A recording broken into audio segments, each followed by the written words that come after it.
On the morning of September 14, 1942, the German 71st Division entered downtown Stalingrad on a 2-mile wide front.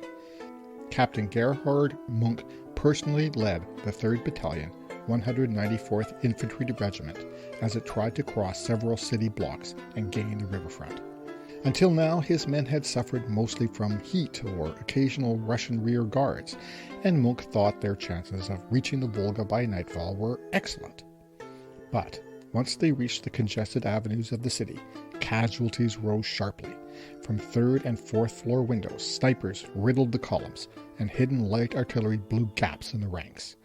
The Germans found few places to hide, for they always had to force the battle and dig the enemy from the ruins of the buildings.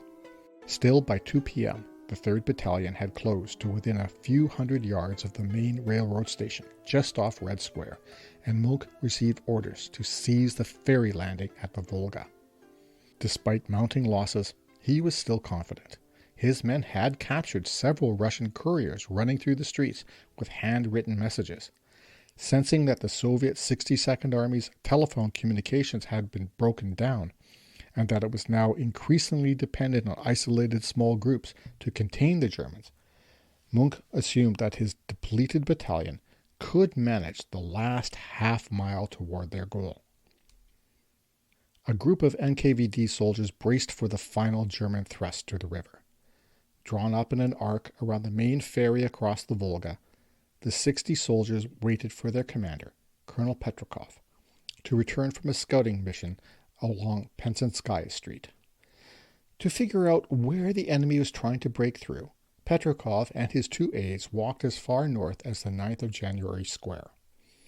The roar of small arms fire was rolling over them from a distance, but they had neither seen a German nor heard any close-range shooting.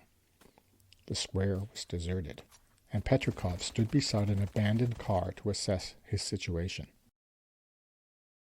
Submachine gun bullets suddenly whistled through the car windows, forcing Petrikov to duck for cover. Almost instantly, German shells exploded up and down the square, and he was knocked unconscious.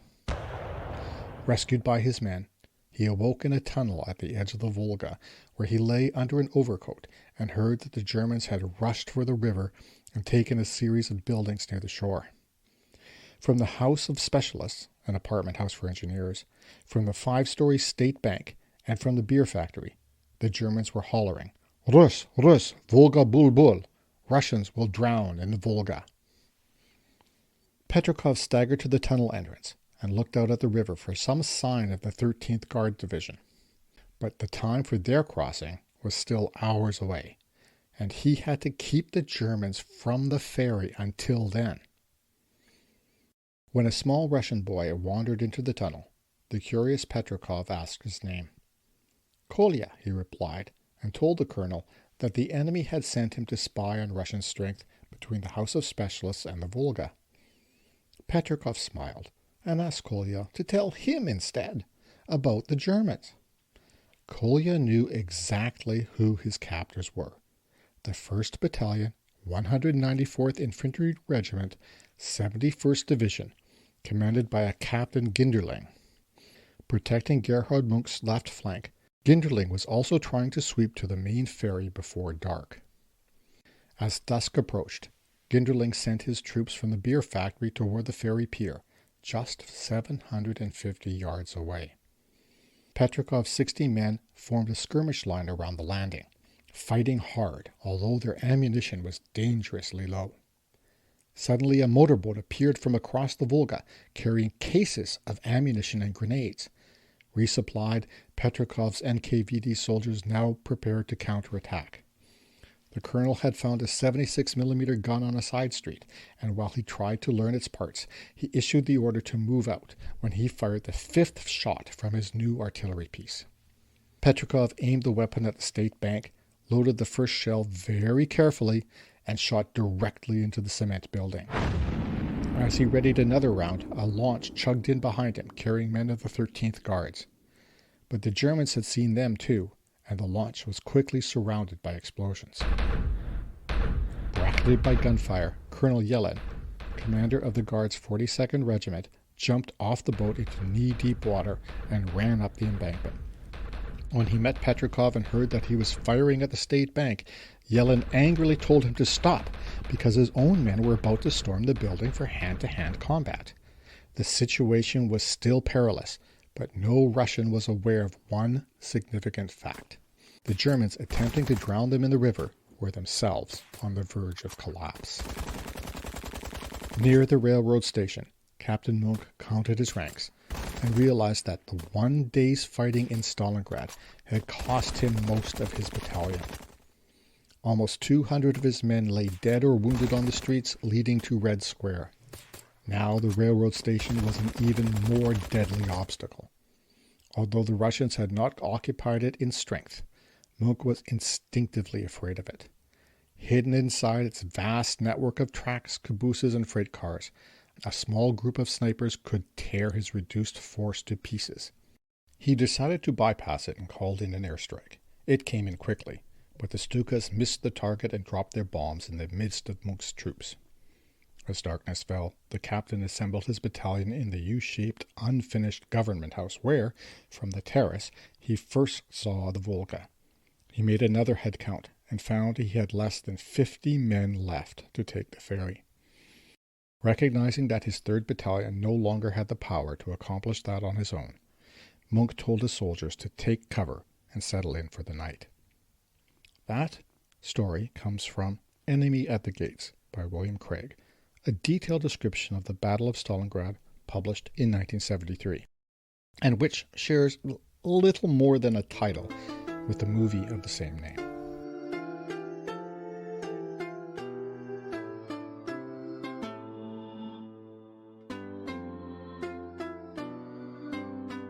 Welcome to Beyond Barbarossa, the first English-language podcast in the world to focus on the Eastern Front of World War II.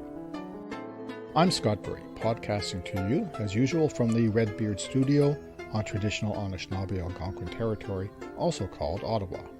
My pronouns are, it doesn't matter. Call me what you like. Just don't call me to warn me about a package addressed to me by Border Services. Last episode was a talk with Antony Bartway and Romeo Kokriatsky of the Ukraine Without Hype podcast. We discussed Ukraine during the German occupation of the Second World War, and today during its occupation or partial occupation by Russia. Thanks again, Romeo and Antony, for your time and insights. This episode returns to the chronological narrative, where the podcast tracks the progress of the Second World War in the East with an 81-year delay, which means this episode is going to focus on the early autumn of 1942. The previous narrative episode, which I got to at the beginning of this second season of the podcast, was all about how the Germans launched Case Blue, their summer 1942 campaign that was supposed to accomplish what Operation Barbarossa had tried to do originally. That is, move the front to the Volga River and thus, according to Nazi mythology, complete the conquest of Europe. In the process, this would destroy the hated Bolshevik state and turn the area of the Soviet Union into living space for German people, and the people who lived in the Soviet Union into slaves. But the real objective of Case Blue, the summer 1942 operation, was the oil fields of the Caucasus, centered on the cities of Maikop, Grozny, and Baku. The Germans did reach Maikop on the Caucasus foothills by the 9th of August 1942, only to find them on fire, destroyed by the retreating Red Army. The Soviets stopped the Germans before they reached the city of Grozny in the middle of the isthmus between the Caspian and Black Seas, and Baku on the Caspian coast remained a Nazi dream. Now that describes the initial plan for Case Blue. But how did these Germans end up in Stalingrad, far to the north of those oil fields? Well, if you look at a map, which you'll find on the podcast's website, you'll see that Stalingrad, now called Volgograd, is on the Volga River. And it was a key transportation point for Caucasian oil and other resources, including from the Lend-Lease program, going up to the Soviet industrial heartland, and thus to the front lines. Stalingrad was a key point, an essential way station on that Lend-Lease supply line that came from Iran over the Caspian Sea and was the only year-round route for supplies from the West. Now, as I mentioned in episode 31, back about the beginning of Case Blue, when Case Blue was first planned, Stalingrad was, quote, only a spot on a map, end quote, for the German generals. But as he so often did, Hitler changed the plans for this operation in mid-execution. On 23rd July 1942, so this is a couple of weeks into the operation, Führer Directive 45 split Army Group South, that group of armies that was responsible for carrying out Operation Blue and capture those oil fields. It split them into two smaller groups.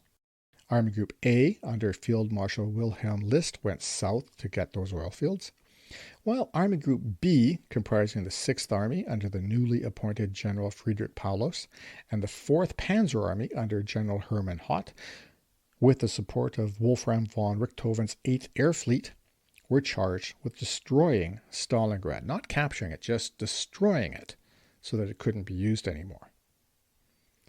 Some historians have described the battle that was coming up, the Battle of Stalingrad, as a mistake or a trap.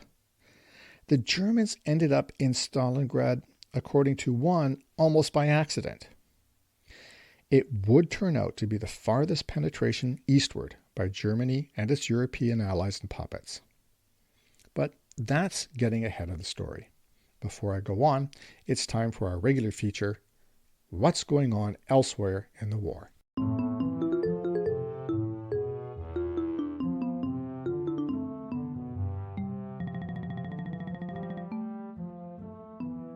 Let's set the Wayback Machine for mid-September 1942.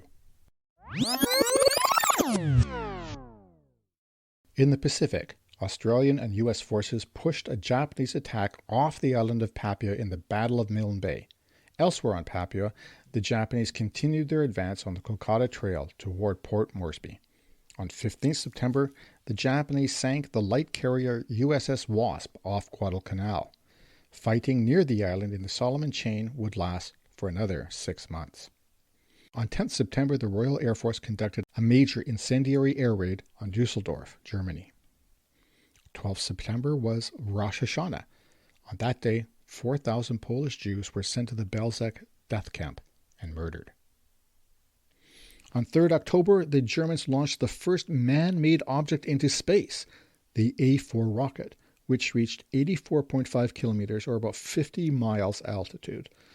In North Africa, Rommel's Africa Corps had taken Tobruk by August 1942, and on 23 September, Rommel was airlifted to Germany for medical treatment.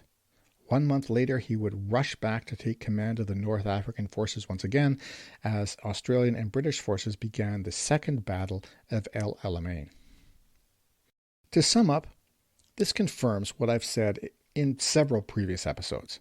The summer of 1942 was the high water mark for the Axis in every theater of war: Europe, the Pacific, and Africa.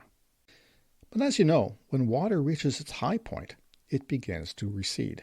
This starts slowly. But still, you can see, by the autumn of 1942, the Axis's power was beginning to fray around the edges. The Battle of Midway in June 1942, along with the Battle of Guadalcanal and the Solomon Islands campaign, are often described as the turning point in the war in the Pacific. In late September, the Australians began a counterattack on the Kokoda Trail on New Guinea. In Africa, Rommel and the Africa Corps had chased the British across Cyrenaica to the Egyptian border and taken the fortress of Tobruk. But the Second Battle of El Alamein was a victory for the British and Commonwealth forces in North Africa. UK Prime Minister Winston Churchill said, quote, "It was not the end, not even the beginning of the end, but possibly the end of the beginning," end quote. And no, I'm not going to attempt a Churchill impression. Later in 1950, Churchill had this to say about the Second Battle of El Alamein. Quote, "It may almost be said, before Alamein we never had a victory. After Alamein we never had a defeat." End quote. But of course these battles, though critical to the history of the war, were dwarfed by the campaigns waged on Europe's eastern edge between Germany and the USSR.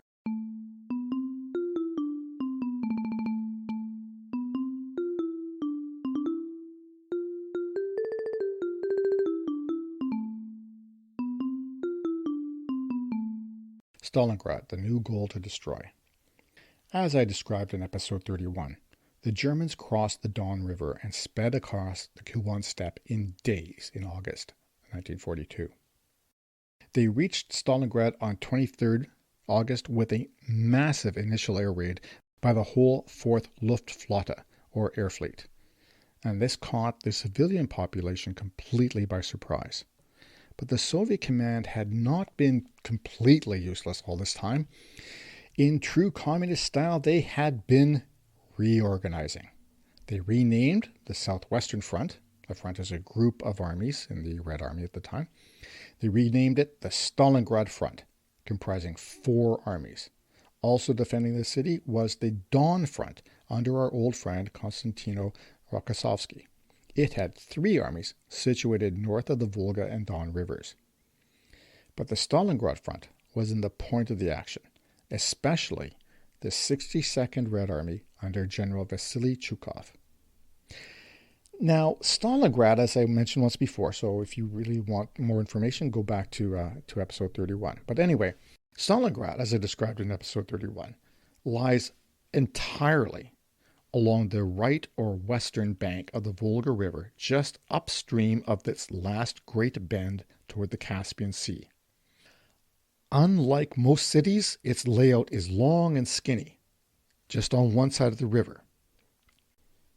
In 1942, its southern end was a residential area anchored by massive grain elevators near the river. Going north through this residential area, you encounter a gorge called Tsaritsa, where the Tsaritsa River, which is from a Turkish word for the river, has nothing to do with the Tsar, where that river then flows from the steppe to the Volga, cutting a pretty deep and steep gorge as it gets through the city. It's in that gorge that General Yermolenko and later General Chuikov set up their headquarters to defend the city. North of that is the downtown area. To the west, the outskirts are, like in most cities, mostly residential. In the middle is the main railway station. The eastern side, close to the river, has things like the Gorky Theater, the Univermag Department Store, Red Square, 9th of January Square, government and office buildings, the beer factory. Here on stolen indigenous land, we call that a brewery. And a building that would soon become notorious, Pavlov's House. I'll get to that. Bordering the north side of downtown is the Krutoy Gorge, which then rises to the famous Mamayev Kurgan, a huge hill over an ancient Tatar burial ground. Its summit gave a great view over the city and the Volga, and the steppe beyond, which meant it was an extremely valuable strategic position for both sides. And that meant that fighting over it was savage throughout the months-long battle for the city. North of that is the factory district, with rail spurs and loops that brought workers from their housing in the area to work zones, as well as to move industrial inputs and products. The factories have become legendary. The Lazar Chemical Works, the Red October Steel Plant, the Barakadi Gun Factory, and the Stalingrad Tractor Factory, one of the places that made the best tank of this war, the T-34.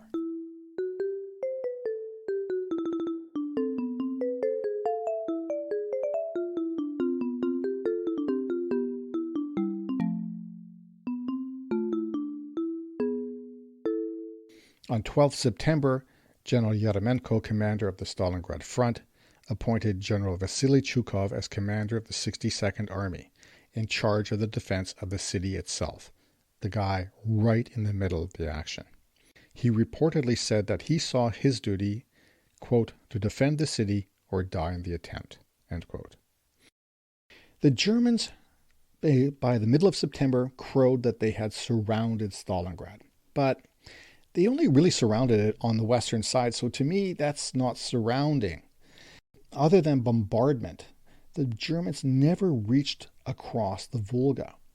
So supply from the east and north of the river was crucial to the Soviet survival. However, by this time, mid-September 1942, the 62nd Army, the force that's in the city, fending off the Germans as best it can, was down to just 20,000 soldiers, men and women, by the way, with 90 tanks and 700 mortars, and very, very few planes. The Sixth Army, the German force at the point of the attack, brought 2 full corps, in total some 360,000 soldiers, with 3,000 artillery pieces and 500 tanks, plus other armored fighting vehicles, and up to 1,000 planes. Friedrich Paulus, general in command of the German Sixth Army, had told Hitler that his men could take the city and drive the Red Army out in 24 hours. On 12 September, the Germans began with a typically intense aerial bombardment. Well, intense isn't an adequate word. In Stalingrad, the fateful siege 1942 to 1943, Antony Beevor quotes a Red Army corporal. Quote, "A mass of Stukas came over us, and after their attack, one could not believe that even a mouse was left alive." End quote. The bombing was so heavy that a fine gray dust coated everything and everyone in the city. It also cut telephone and other communication lines so often and in so many places that General Chuikov only managed to connect with his commander, Yermenko, once during that day. The people sent out to repair the breaks had little chance of survival. The runners sent to replace the function of the telephone lines had even less. The Germans began their advance into the streets of the city on 13 September. But they ran into resistance that they didn't expect. It was not just stiff or stubborn. It became iconic of the entire war in the East. Despite little to no chance of success or survival, Soviet men and women fought ferociously for every inch of ground up to the banks of the Volga. German infantry advanced down the Tsaritsyn Gorge, firing on the entrance to Yermenko's former headquarters and jarring the refugees hiding in the various tunnels. By this point, Chuikov had decided to move his headquarters farther north into the factory district. The 71st Infantry Division, the one described in the vignette that opened this episode, drove into the center of the city, intent on reaching the Volga. Meanwhile, the 395th Infantry Division reached the western slope of the Mamayev Kurgan, that big hill in the middle of the city. They reached the crest, but the Soviets managed to hold the eastern slopes and prevented the Germans from using the height to shell the river and the far bank with impunity. By 16th September, 2 days into the ground battle, the hill was a moonscape, lifeless, pitted with craters. The Germans captured the main railway station in the morning, and it changed hands twice more before an NKVD rifle battalion retook it in the afternoon. Meanwhile, Hermann Hoth's 4th Panzer Army, with 2 tank divisions and an infantry division, were approaching from the south. But the real danger was that the divisions in the central area would reach the riverbank and capture the main ferry landing, where reinforcements from farther east came into the city. Reinforcements like the 13th Guards Army, which had been ordered into the city from points east. In fact, Stalin and Stauffer were frantically throwing every army, every resource they could find down to the north and east side of the riverbank. It's some way to prevent Stalingrad from falling. On 14 September, the 10,000-strong 13th Guards Army gathered on the east bank of the river, hearing the sounds of bombardment and battle echoing over the water. Their orders to cross the river and repel the Germans. They were to leave behind their heavy weapons and bring only personal weapons, submachine guns and anti-tank rifles. One problem: a third of them, over 3,000 men, had no rifles. Maybe this is the source of that myth displayed in the film Enemy at the Gates. Before complete darkness came in, the commander of the Guards Army, Colonel General Alexander Rudimtsev, ordered the crossing to begin.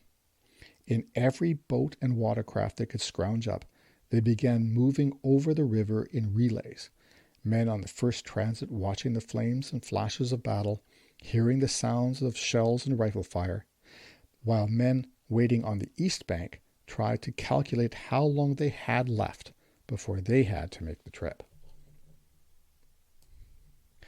Time was of the essence, as the Germans were closing on the riverbank and the ferry landing.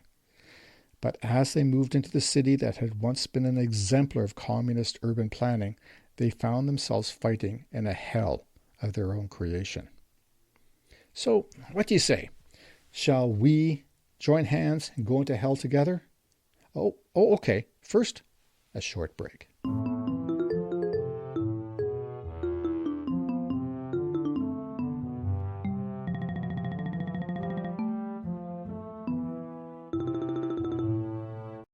This is Beyond Barbarossa, the first and so far only English-language podcast that focuses on the Eastern Front of World War II.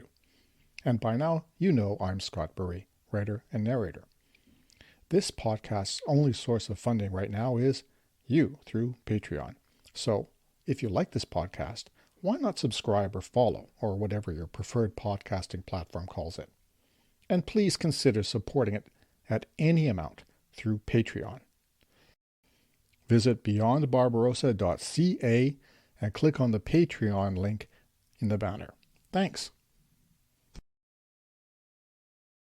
Did you know that the cappuccino was invented by a Ukrainian? Or that many first names, like Philip and Agatha, were brought to Western Europe by Ukrainian princesses? Or that a Ukrainian was the first female given the rank of officer in a modern army? Well, if you didn't, and even if you did, you can learn more on my podcast, Wandering the Edge, a podcast about Ukrainian history with a spot of travel, and all in English. And if you like Beyond Barbarossa as much as I do, because, well, it makes my life a whole lot easier since I don't have to do any episodes deep diving into the Eastern Front of the Second World War, please take a listen to Wandering the Edge for a deep dive into Ukrainian history, culture, and traditions. Find out more on wanderingtheedge.net. And now let's get back to Scott exploring and explaining the Eastern Front of the Second World War.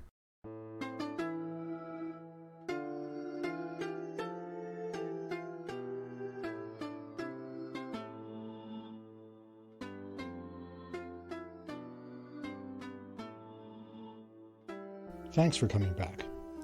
If you thought the first half of this episode was intense, well, strap in. We're diving into the hell of street fighting in Stalingrad in September 1942. The panzers and German infantry have penetrated into the city and reached, for a time anyway, the high point of the crest of the Mamayev Kurgan, the huge hill in the middle of the city.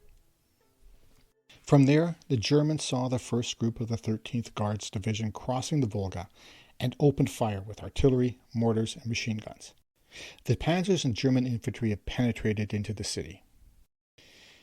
They saw the first group of the 13th Guards Division crossing the Volga and opened fire with artillery, mortars, and machine guns.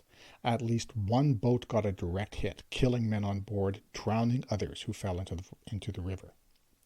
When the surviving soldiers of the first wave of the 13th Guard reached the western bank, they did not bother fixing bayonets. They knew that the longer they stood still, the shorter their lives would be. They charged straight up to the Germans, who were in some places less than 100 meters away. Battalions from the 42nd Guards Regiment and NKVD divisions, already in the city, joined the attack and forced the Germans back to the main train station. See the map on the webpage for this episode. When the second wave of the 13th Guards arrived, they pushed the Germans back to the base of the Mamayev Kurgan. Still, the Volga was within range of German artillery and mortars, which had a devastating effect on Soviet forces moving west into Stalingrad, as well as the evacuation of civilians and wounded to the east. A note on that. Stalin refused at first to evacuate the city's 400,000 strong civilian population before the Germans arrived. By mid-August, it was too late.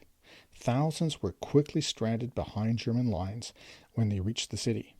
Tens of thousands died under the months-long air raids, artillery bombardment, and armored attack. People lived like rats in the rubble, including thousands of children. Ironically, the Germans' heavy bombardment, intended to soften up the defenders, that means kill as many of them as possible at minimal risk to themselves, actually gave the Soviets more places to hide among the ruins.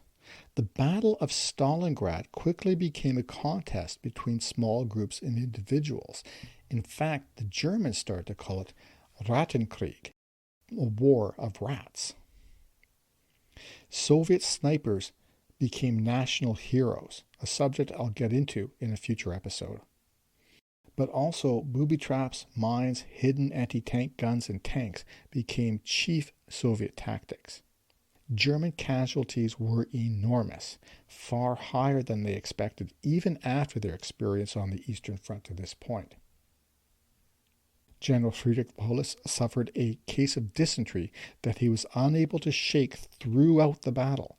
By September, he also had a facial tic that only got worse as the stress increased. I'll go into greater detail about General Friedrich Paulus in a future episode about Stalingrad. Yes, there are going to be several episodes about the Battle of Stalingrad. Its length and its scale make it worthy of that. Here we are, late September 1942. As the Germans grind forward ever closer to the river, the Red Army began to use the various forces and weapons to channel the Germans toward traps. Right? So there's these buildings, or the skeletons of buildings and ruins and streets blocked with rubble. So the Soviets can, by moving some rubble around and by cleverly, strategically placing their snipers and their anti-tank guns, encourage the Germans to move into particular channels. These channels would lead to traps like mines, or a tank dug into the rubble and hidden. And when the Panzer comes into view, the Russian tank fires. Red Army soldiers would dash out from the cover of rubble across the path of advancing panzers and drop mines almost under their treads. Many brave Red Army soldiers died that way. But the Soviets were quite good at creating a hell of their own. This falls under Stalin's order of not one step back. The commissars of the party took this more than literally. They started to characterize every retreat, every stumble, and every surrender as capitulation and cooperation with the enemy. Records that were finally released 50 years after the battle showed the Soviets executed 13,500 of their own soldiers for cowardice. That's like a whole division. The charges were not just for retreating, but even for failing to shoot their own comrades who surrendered. On more than one occasion, Germans reported moving forward and firing on Red Army positions to protect other Red Army soldiers they had just taken prisoner. That's as we get toward the end of September 1942. Now, meanwhile, Hermann Hoth's panzers are advancing from the south. And on the 18th of September, they reached the huge grain elevators that I mentioned at the southern end of the city.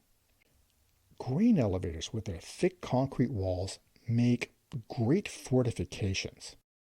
About 50 Red Army defenders holed up in these grain elevators. In addition to their personal rifles and submachine guns, they had 2 old Maxim machine guns and 2 Russian anti-tank rifles. Now, these anti-tank rifles are deceptively delicate-looking weapons, and they fire rounds that can take out a panzer if aimed right. My father-in-law, Maurice Bury, commanded a Red Army unit of anti-tank rifles in 1941. with these 2 machine guns, 2 anti-tank rifles, and their own submachine guns and own rifles. This small group of defenders in these grain elevators held off an entire Panzer Corps for 2 days. But the conditions they fought in were terrible. Being in a grain elevator, I don't know if you've ever been in one, but it's very dusty at the best of times. And repeated bombardment and shocks only rained down more choking grain dust on them. After 2 days, the defenders had used all of their grenades and anti-tank rounds and their own water. And when the Germans managed to put the machine guns out of commission and brought in yet more panzers to finish them off, the remaining Red Army soldiers decided to break out, leaving their own wounded behind. The Germans claimed a victory, but it was a hollow claim, given their own losses. Also on September 18, the Soviet Dawn Front's 3 armies tried an attack on the Germans' northern flank, so along the next bend of the Volga and the Don River. The idea was to relieve some of the pressure on Stalingrad. However, the Luftwaffe and the 14th Panzer Corps, fighting on the open steppe, which is the perfect environment for tanks and aircraft, repelled the Soviets. On 20th September, the 6th Army's headquarters bragged that the battle flag of the Reich, that garish white cross on a red background with the swastika superimposed in the middle, that ugly thing, it was flying over the Communist Party headquarters in Stalingrad. And 3 days later, the 23rd, so that's 1 month into the battle, the Germans claimed to have reached the banks of the Volga and cut off the former Red Army headquarters in the Tsaritsa Gorge. So, Stalingrad has been under siege and direct attack for a solid month. And there were still thousands or tens of thousands, it's hard to say, it's impossible to say how many exactly. There were still thousands of civilians trying to survive. These civilians, these non-soldiers, tried to shelter in the shattered buildings, in cellars, and in trenches dug by and then abandoned by one side or the other. Civilians even tried to hide in the shell craters on the ruined Mamayev Kurgan. Naturally, most of these people died. Author Antony Beevor describes the battle at this point as virtually stationary annihilation. So, at this point, late September, Chuikov had moved the Soviet guns, finally got authorization to do that, moved them to the east side of the river where they were less vulnerable, but could still hit German positions. These artillery systems included the famous Katyusha multiple rocket launcher systems, also called Stalin's organs, which terrified the German troops because they could fire dozens, each one fired dozens of rockets in quick succession. I put a picture on the website. Germans shelled and sank boats that were ferrying the wounded across the Volga. Russian poet and war correspondent Konstantin Simonov was in Stalingrad at this time. One day he saw the body of a Russian woman, still clinging to a charred piece of wood, washed up on the riverbank. He wrote, quote, "The Germans did this, did it in front of our eyes, and let them not ask for quarter from those who witnessed it. After Stalingrad, we shall give no quarter." End quote. Chillingly prophetic. With a large part of the city in their hands, the German occupiers forced Jews still living there to wear yellow stars and targeted them for summary execution or slave labor. The Germans also sought out, quote, suitable, unquote, Russians to send into forced labor farther west. This is as good a place as any to bring up the Hiwis. These were Hilfswillige, sorry for my mispronunciation of German. Anyway, these were auxiliary volunteers for the Germans, drawn from the Soviet population across the entire Eastern Front, from the Baltic to the Black Sea and the Volga River. According to historian Anthony Tucker-Jones, most Hiwis were ethnically non-Russian, including Caucasians, Cossacks, Balts, and Ukrainians. So, roughly people who had some objection to living under communism. In Stalingrad, though, according to Antony Beevor, while some were genuine volunteers, most were Soviet prisoners of war drafted from camps to make up shortages in manpower, primarily as laborers, but increasingly even in combat duties. End quote. By the autumn of 1942, several divisions of the 6th Army had as many Hiwis as German personnel. But those who volunteered, primarily from those groups who had suffered under communist oppression, were treated the same as German soldiers, or so the Germans claimed. They did receive the same rations, and they wore German uniforms.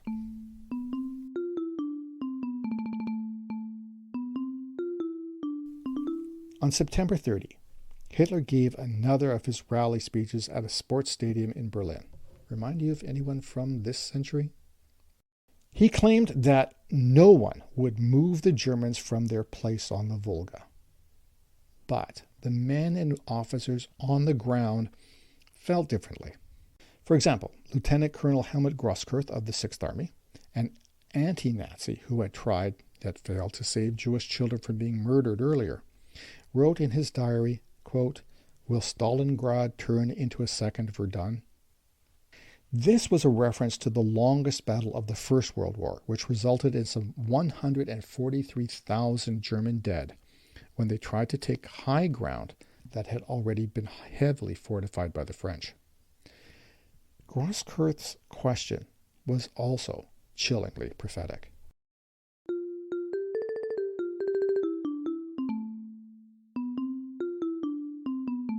On September 27, the 6th Army began a huge offensive in the northern factory district of Stalingrad. But the Red October steel factory complex and the Barricadi gun factory turned out to be perfect fortresses. They were able to hide thousands of Red Army soldiers, even whole regiments. Now, as usual, this assault, started with what the Germans called a housewarming, an aerial bombardment by Stukas, followed by carpet bombing by Heinkel 111 medium bombers the next day. Then came shelling from guns and mortars before the infantry moved in. The infantry were surprised to find the 308th Rifle Division from Siberia, well dug in and hidden. These men actively counterattacked, jumping out from hidden positions. While this was costly, even wasteful of defenders' lives, it wore the Germans down. An even more effective tactic was the heavy artillery fire from across the river, and the 414th Anti-Tank Division, who had hidden their heavy guns in the rubble of the factories. On the second day of the battle, 28 September, 2 more Soviet regiments plus the remnants of the 39th Guards Division crossed the Volga to join the counterattack in the factories. The Germans brought in another infantry division and a panzer division, plus 5 combat engineer battalions in their quest for the Volga Bank. This is thousands more men, hundreds more tanks in a very small area. The Red Army soldiers fought beyond the point of stubborn, almost to the point of insanity. Beevor describes 2 men, 2 Soviet Red Army soldiers, each with 1 usable arm each, pulling grenade pins with their teeth to throw them at the enemy. Also, sappers would run forward carrying anti-tank mines under their arms, quote, like loaves of bread, end quote. The casualties on both sides, the numbers, staggered their commanders. On 5th October, the 9th day of this particular sub-battle in the factory area, the Germans began a new attack. This time, on the tractor plant at the very northern end of the city. See the map on the website. The 14th Panzer Division moved from the southwest side, while the 60th Motorized Division attacked from the west. Soviet Katyushas across the river destroyed the 60th Battalions or 60th Division's battalions, but still, the Panzers managed to push the Red Army defenders back. The defenders' numbers were reduced steadily until they had very little ground left on the west side of the Great River. But then came a lull in the fighting on the 6th of October. The 6th Army had to pause because of its own heavy losses of ammunition, equipment, weapons, and men. One division was down to 535 fighting troops from its original strength of over 15,000. But then, on the 8th of October, Hitler sent the Sixth Army some new orders. Hey guys, he wanted them to prepare another major assault to begin no later than the 14th of October, so a week later. General Paulus and his senior officers were dismayed. Still, orders were orders, and the Germans began making preparations. Says Antony Beevor, quote, "The Germans, with shouted taunts and leaflets, made no secret of their preparations. The only question was the precise objective. And that objective? Well, we'll get to that in the next episode in 2 weeks." Thank you for listening to Beyond Barbarossa, the podcast about the Eastern Front of the Second World War. For a better understanding of the events described in this episode, please see the maps and photos on the website beyondbarbarossa.ca or beyondbarbarossa.podbean.com. You can also listen to the episode on my own website, writtenword.ca, and click on the podcast button in the banner. Thanks to all who have supported the podcast through Patreon. Until all Ukrainian refugees can return home safely, your financial support goes to charities that help Ukrainian refugees. If you like this episode, consider following Beyond Barbarossa on your preferred podcasting app. And I'd really appreciate a rating on Apple, Google, Spotify, Stitcher, Podbean, or wherever you listen. That really helps spread the word to others interested in history. If you find I've made any errors, or if you just have a comment or a question, let me know. You can reach me by email at contact@beyondbarbarossa.ca or through the Facebook Beyond Barbarossa page. Original music was composed and recorded by Nicholas Burry. I'm Scott Burry. Till next time, keep your paddles in the water. Slava Ukraini.